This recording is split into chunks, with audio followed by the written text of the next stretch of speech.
Cast your light on these words, O God. This ancient and mysterious story, familiar and perplexing at the same time. May it comfort us, if comfort be our true need.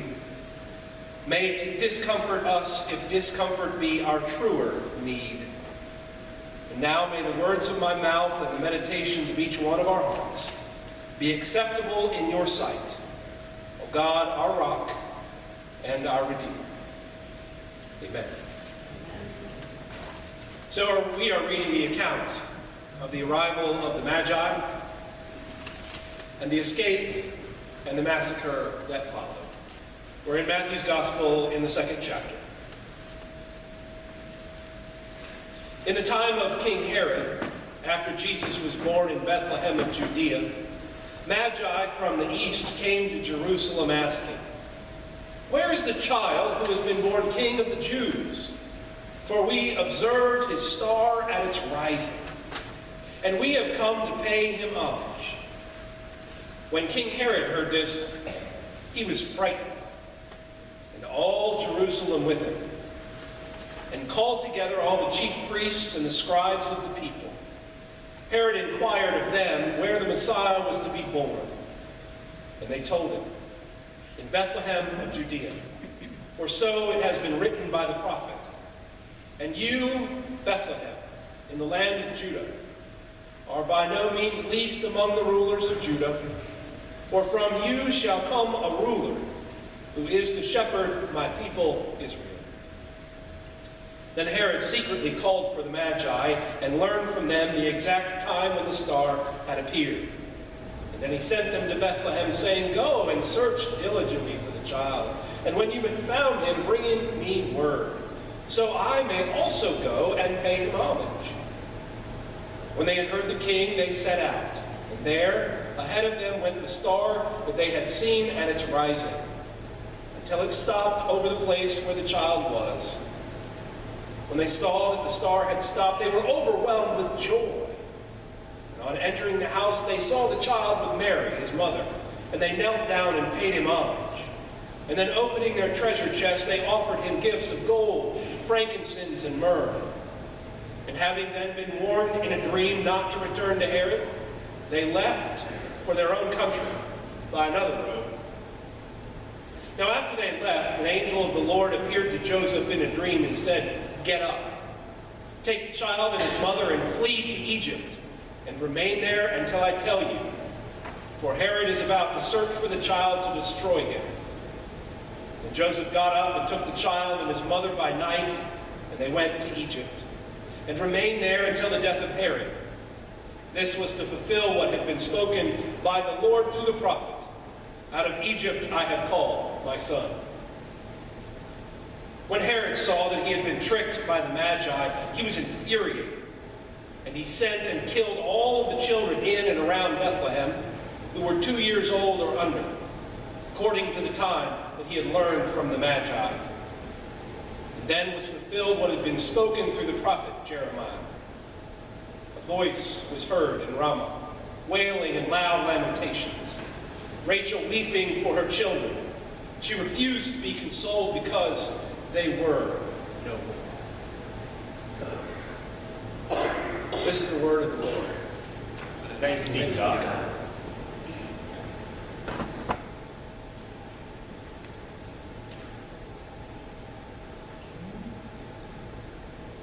By all accounts, Christmas was over a number of days ago. We are now on to New Year's sales and football games and all sorts of other revelry and New Year's resolutions. However, in the Christian church, we're just getting started. It's either day 4 or day 5. I can never keep track of the 12 days of Christmas. Christmas actually doesn't start until the 25th. So unlike the world, we're allowed to party for the next 12 days and celebrate the birth of Jesus. Then on the 6th, we are supposed to burn our Christmas trees. Not really burn them. But that is how it works in the Christian world. Christmas only begins and continues. And so today, we are jumping the gun slightly. The day of the visitation is actually the 6th. But the next Sunday we are together will be the baptism of the Lord. That's how the liturgical calendar likes to mess with us. So today, on this day, as we have to gather warm for heat, we're going to talk a little bit about the Magi. But I want to go back before I do that, and I want to start at the beginning of Christmas. The embodiment of God's love was born and placed in an animal feed trough. His parents and those around him were of no account. The world would not have even noticed if it had not been for the work of God.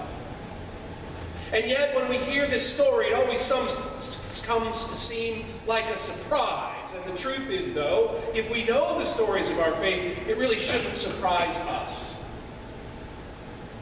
We have, and I say we in the largest sense of the word, the Christian world, we have built grand cathedrals. And we often are in awe of the praise of the immense work of megachurches. We want, on some level, to be winners and to be great. And then we also think God wants that too. But here's the thing.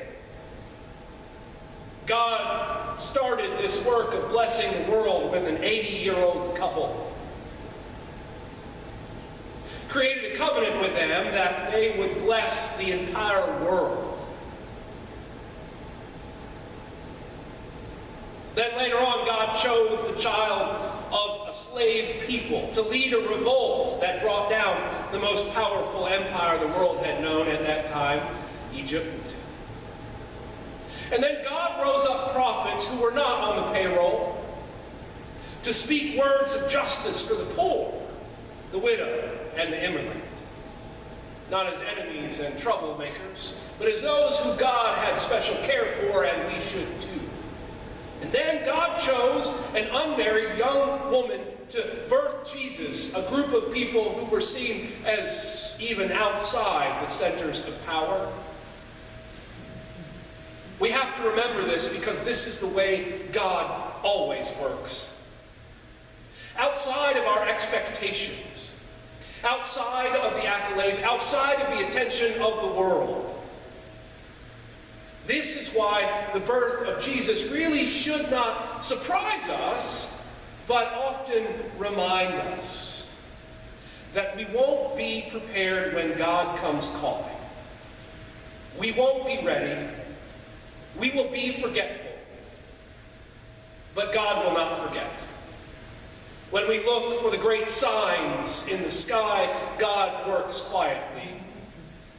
When we wait for the grand vision, God brings it more slowly than we want. Just drop it from the sky. The truth is, this is a season of joy, but no story is complete without a good villain. And for too long, churches have left out the villain from the story and just said, joy in the manger. But it is about so much more. This is why I love this text, and the lectionary has decided to cut Herod out on a regular basis. I won't. The villain in this story is King Herod. And he was, we know, a historically ruthless leader who even at points was willing to kill his own children to maintain power. And what we know is Rome actually didn't like him all that much. That he had to lobby for the title of king. They thought it was ridiculous, but they thought, oh, if this little fellow over here in the middle of nowhere wants to be called king, as long as he's willing to pay for the title, we'll give it to him. And that's how he got the title of king. But Rome knew that this person who they didn't like very well was able to maintain the status quo. They knew that he was willing to do whatever it took to maintain stability in a region that was famous for its unrest and its uprising. And during the time of Herod, there was order and security. And as long as he was willing to keep the peace of Rome, Rome would not interfere. That's why Herod's response to the announcement of Jesus' birth is fear. Because he knows if something is not right, if there's a change to come, he will lose his head by the hands of Rome. And that is why he and all of Jerusalem are afraid, fearful. You know, throughout all of the birth stories and the announcement of God entering into the world through the person of Jesus Christ, the message of the messengers is always the same: do not fear. But the powers of the world will always fear when God shows up proclaiming love. The announcement of the birth of a child, a new king, meant only one thing: trouble. Coming from these strange outsiders, too, meant that there was credibility in this story. There was to be a rival king, one that even the stars announced. Meant that Herod knew his days were numbered, but he did not believe in fate. He was going to take matters into his own hand. Challenge for power, unrest, violence, and the possibility that Rome would come and destroy them all meant he knew he had to act. And because of this fear, because of this real fear, there was only one thing to do. Practical politics would have to rule the day. Now, the truth is, nobody really enjoys killing off children, but sometimes it's a necessity to keep order. Sometimes it's necessary to drop bombs on children from far away in drones to keep the balance of power. Sometimes practical politics tells us that removing health care for some children is necessary so that other children will get the millions and billions of dollars from their parents. It's just a trade-off. It just has to be made. So says Herod. If Herod does not kill off the children in Bethlehem, the children in Jerusalem might suffer, and he will not let that happen. For we will willingly sacrifice the children of Bethlehem to protect the children of Jerusalem.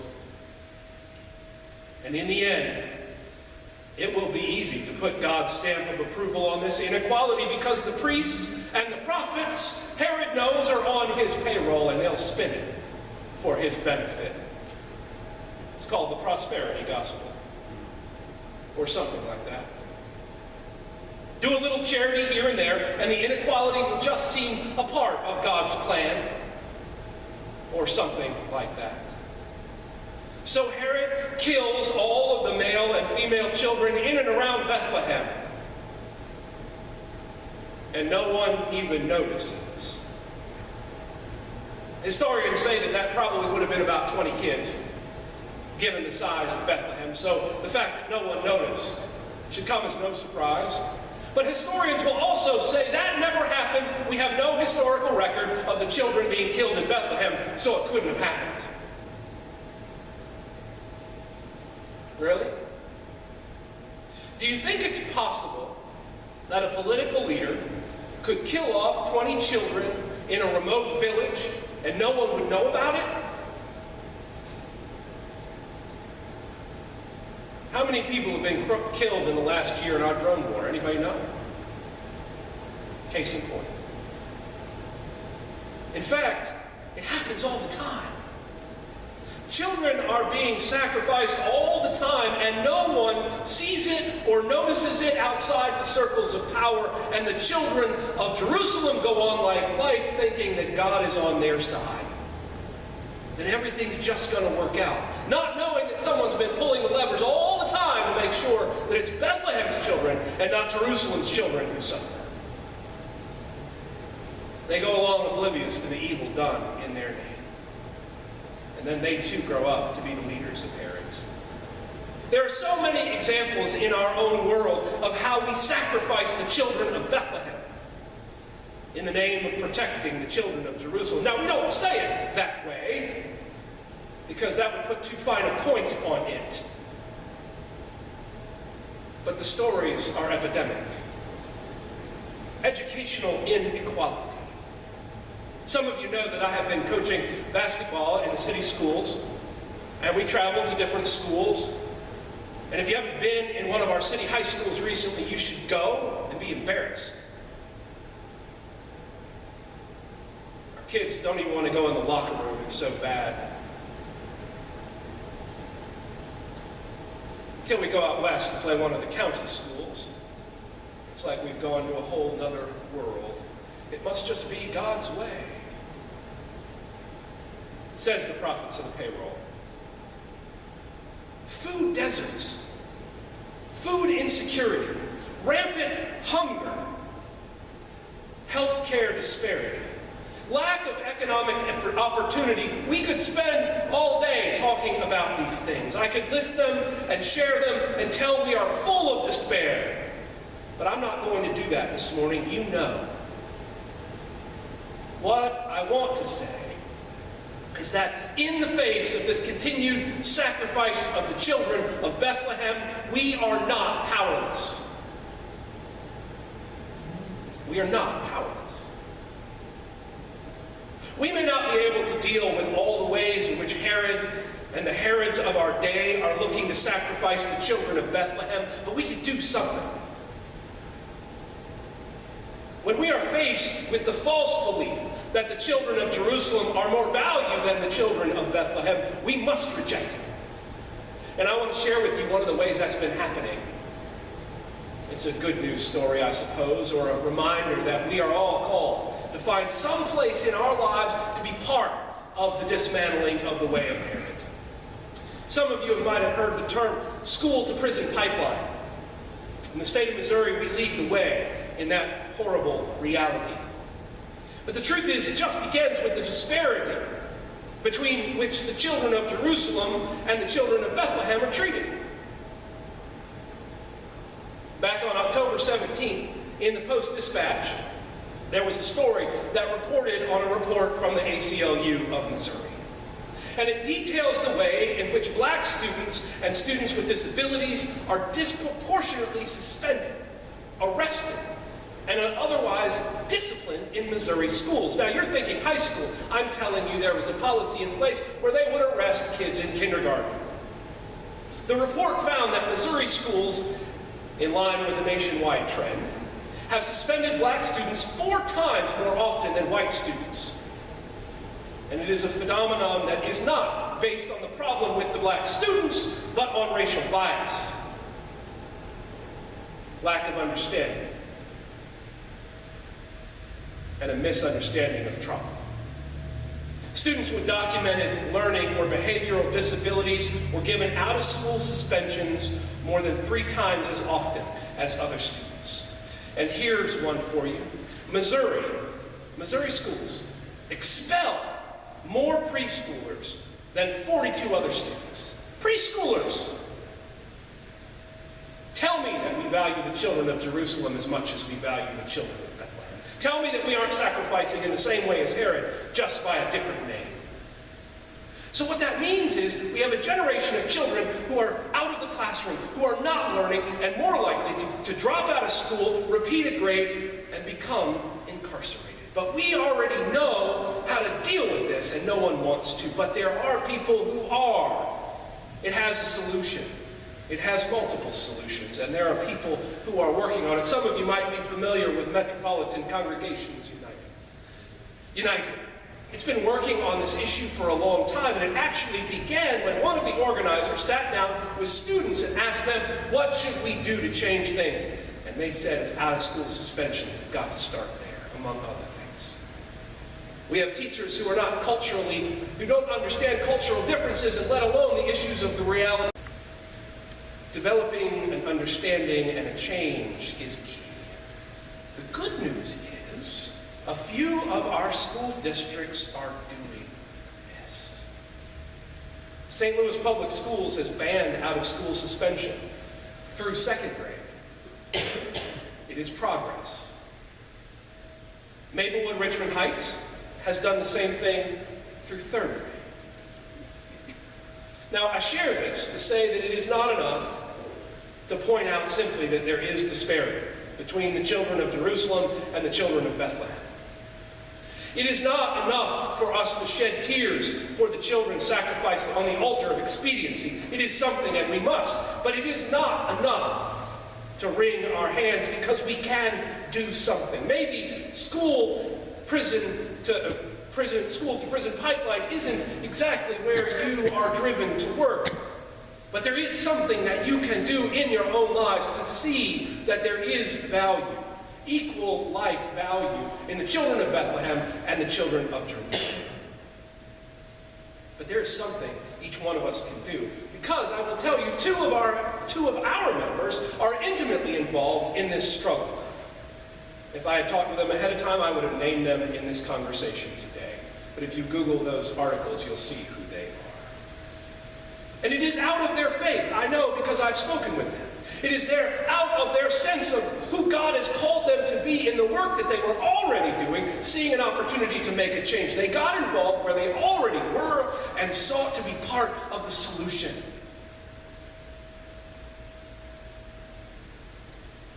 And you can too. Mary could not have said yes to God if she did not know the stories of her faith. She would not have said yes if she didn't know about Abraham and Sarah saying, okay, we may be too old to do committee work, but we'll follow you to this strange land you're telling us to go to. Or the stories, not just of Moses, but the women. Miriam, Zipporah, others, who made sure that Moses didn't die before he entered Pharaoh's home to be part of the freedom of all people enslaved. If Mary didn't know the voices of the prophets that says God's justice is not ending when you run out of money, but specifically at that point, working with the poor, the widow, and the immigrant. Mary had to have known the story of Hannah, who on her last bit thought she was dried up, would never have another child, that God had turned her back on her, and the religious leadership called her a drunk on the steps of the cathedral. God blessed her, gave her a child. His name was Samuel. And when she had that child, she prayed a prayer that sounds an awful lot like Mary's Magnificat. So Mary knew. Mary knew the way God was at work in the world. And so when the opportunity arose, she was prepared. And you can too. I don't know where those are, but I know that God is stirring in the hearts of God's people.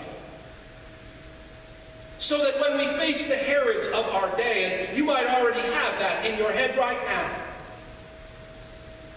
Here's the thing, we may overcome that Herod, but there will be more Herods to come. And when that happens, what we are called to do is not to fall into despair. God came to give us hope, to lead us to be part of the building of the beloved community. To say no whenever folks decide that the children of Bethlehem are not as much value as the children of Jerusalem.